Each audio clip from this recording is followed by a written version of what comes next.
Welcome back to Anfield and to Matchday Live. Jay Spearing and Ray Houghton are still with me, reflecting on the emphatic 6-0 victory against Qarabag in the Champions League, but also now turning our attention to what comes next, and that is the game against Newcastle United on Saturday in the league. And of course the game up at St James's Park, second of this season, was a bit of a classic late drama at the point in the season when all the late goals in Liverpool's games were going our way.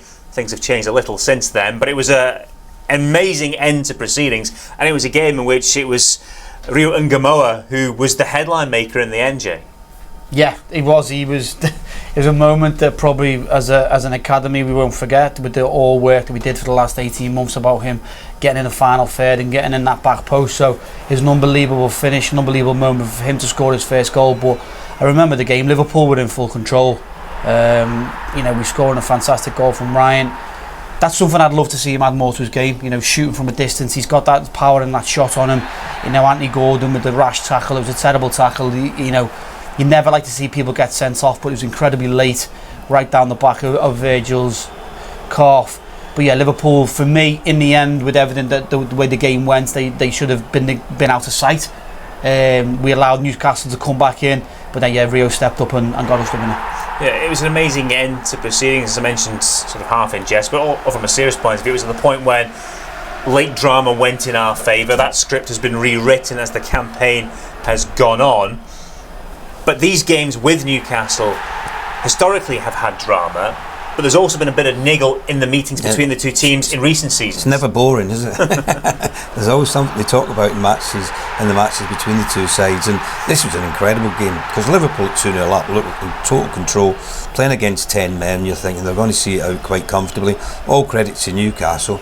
I mean, they had a real goal with 10 men to get it back to 2-2, and then they did what you should never do in football. They sat back.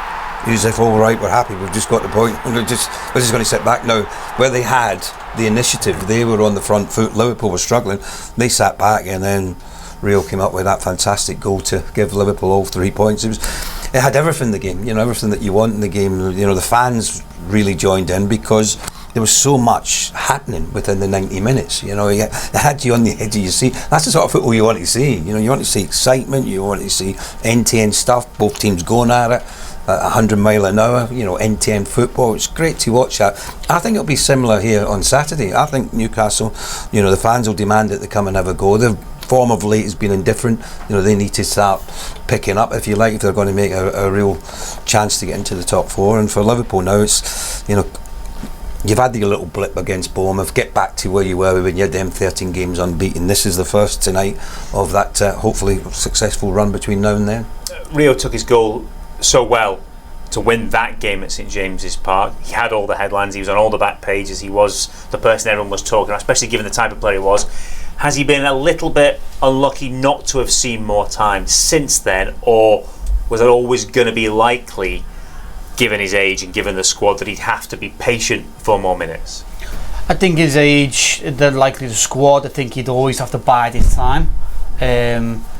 I think the way that we've found the season going, I don't think our managers had the opportunities to put him in for as long as he would have maybe liked. I think he's put him in at moments and trusted him to maybe influence the game and do something towards the end. But Rio, for me, has had a real big year for him individually, being able to come off the bench on a regular basis for the first team. Do I think he's ready to go out and start a game in the Premier League? Not just yet. But he's got all the ability and the attributes to get there, and I think the manager's doing a real good job of easing them in bit by bit and not expecting too much from him, because he's a very young lad, but he's very mature in the way that he plays the game, and he's exciting, he with his step over, his combinations, but he's still got so much to learn, and he's still got a long way to go, but he could really reach the top. And I think the way that the club have managed him, the managers managed him, I think it's the right way to go about it. On the subject of wide players, it was interesting that Newcastle didn't start either Anthony Gordon or Harvey Barnes for the game over in Paris this evening. You wonder if both will come back into the equation on Saturday. But perhaps more than that, is Newcastle's chances of success, or our chances of success, more dependent on whether Bruno Guimaraes is fit to start? He missed at the weekend, they lost to Aston Villa on the bench to begin with this evening. Yeah. Such a pivotal player, and that engine room of Newcastle is the real strength of their team, is it not? I think they played a system tonight to try and get them a result, and that was probably to frustrate PSG for as long as possible, and then maybe hit them quite late on in the game to try and get the win. And maybe that was the way it panned out. They couldn't quite get over the line as far as picking up all 3 points to keep them in the top 8. But it'd be interesting to see what they do on Saturday, whether they come with a back, because Liverpool struggled a little bit against back fives, if you like, 3s or the 5. There isn't as much room to play in behind. So that might have been a system they've employed tonight to try on Saturday. You know, managers do work on situations like that. I fully expect the team to change from the one that started tonight to the one that's going to play against Liverpool. It'll be a fascinating encounter. Play like they did tonight, Liverpool's got every chance, but that's the benchmark. You know, and what I mean by not the scoreline, the benchmark is your attitude, your benchmark is your desire, your benchmark is going out there and working as hard as you did throughout the 90 minutes. It's not playing for 15 and dropping off for 5. It's that consistency of performance, consistency of energy throughout the whole game. It's interesting, after that win up at St James's Park, we had all the momentum, we had this string of late wins, the victories against Bournemouth, against Newcastle, against Burnley, whoever else it was at the beginning of the season.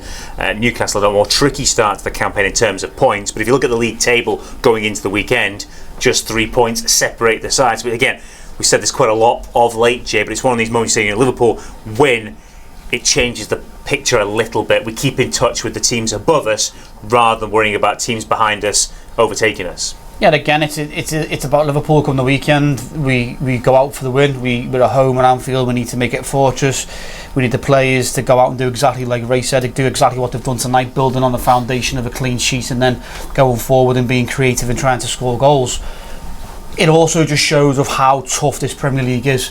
You know, you see Arsenal.